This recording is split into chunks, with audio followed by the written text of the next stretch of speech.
This video was brought to you by Yamaha Proven Off-Road ATVs and side-by-side vehicles. Hey Archery Talk, this is Lucas, and in my hands, hot off the presses, is the brand new Mathews TRX 36. This bow is just going to be released today as we're releasing this video. I've had a chance to shoot this for the past about a week or so now. I've got about 200 arrows through it, so I figured I'd offer you my first impressions early review. I will be doing a follow-up review on this in the coming months after many more thousands of shots. But I figured since we got the bow ahead of time, we'll give you a quick little reveal of what it's feeling like. So as you can tell by the name, this bow is a 36-inch axle to axle. That's 2 inches shorter than the TRX 38 I shot 2 years ago. It's got an IBO rated speed of 334 feet per second. And I've actually shot this bow through the chronograph through my Competition Electronics Pro Chrono DLX. I shot 2 different arrows through it. I'll pick them up here. The Gold Tip Platinum Pierce is the skinnier arrow that's weighing at 350 grains, and the Gold Tip X Cutter is the fatter arrow that's weighing 424 grains. The Platinum Pierce, all 3 arrows I shot through the chronograph came in at 292 feet per second, and then when I shot the X Cutters, all 3 arrows came in at 267 feet per second. So the Pro Chrono DLX is nutty consistent, which I'm appreciating. So those are the speeds on that, and that bow is set at 60 pounds exactly, and the draw length at about 29 3/4 of an inch. The brace height on this bow was not listed in the specs that Mathews gave me. I've got it measured roughly in at, I'm gonna guess, about 6.5, maybe 6.25 inches, whereas the TRX 38 was full 7.5 inches, so a full inch difference, which is going to account for the higher IBO rated speed from this bow. This one's all dressed in white, which is much like the TRX 7 I had like 3 years ago, which was another great bow from Mathews. They sent me both sets of let-off mods so I can try them both out. There's an 80% let-off mod, which came on here, and then they sent me in a package the 70V mods, which I've got on the TRX 38. I've shot them both a little bit. I can't decide which ones I'm going to go with ultimately yet. The 80% let-off mods offer you nice deep valley, which you can relax a little bit. And the 70V is much more aggressive. Think like a Hoyt spiral. It's you really have to pull hard into the wall so the bow doesn't start to creep on you a little bit. I could shoot typically the 70V mods at maybe 54 or 55 pounds, and the 80 mods I could shoot with the limbs maxed out, get to like 63 or 64 pounds. I could happily shoot it at that.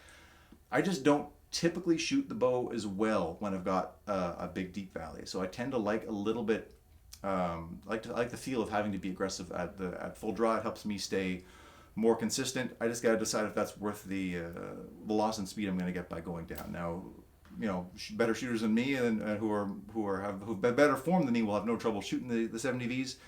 That's just an issue I've been working on for years, and I still have to figure it out. My own things.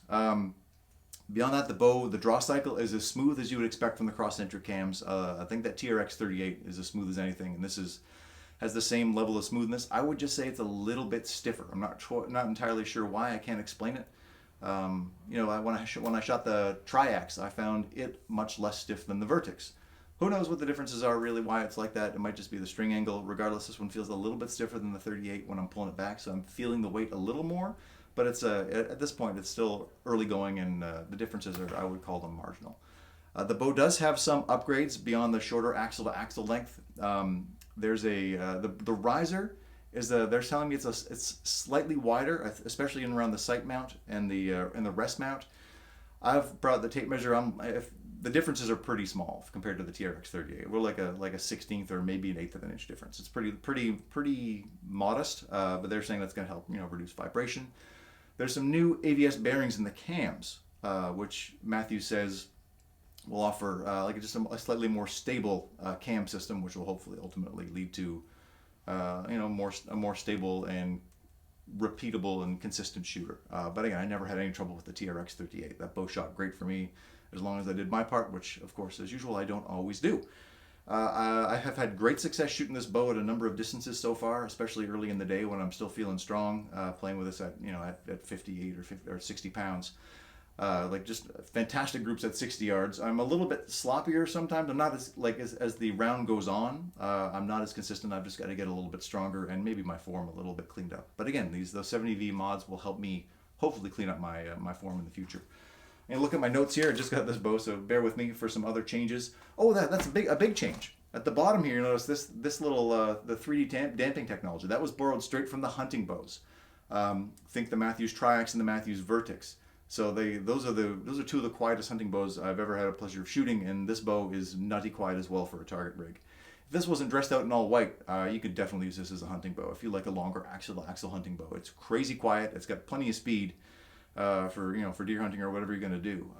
And just with that 3D dampening, it makes a quiet platform already quieter, even quieter rather. So that's a bonus. And another changes on there. There's one more little difference. Oh, the stabilizer mounts have been beefed up a little bit. You can kind of get a little view in there. I don't know, I would assume that's just so you can maybe add more weight comfortably. But again, it's not an issue I ever had on the TRX 38, but I'm guessing they're just making small tweaks to make a good product even better. So Archery Talk, I'm going to get back to shooting this bow, and I'll get back to you with a longer-term review and hopefully a shootout against some other 2020 target bows when they come in. Thank you so much for watching. Please do like, share, and subscribe. And I really appreciate your help and your feedback. And thanks for watching.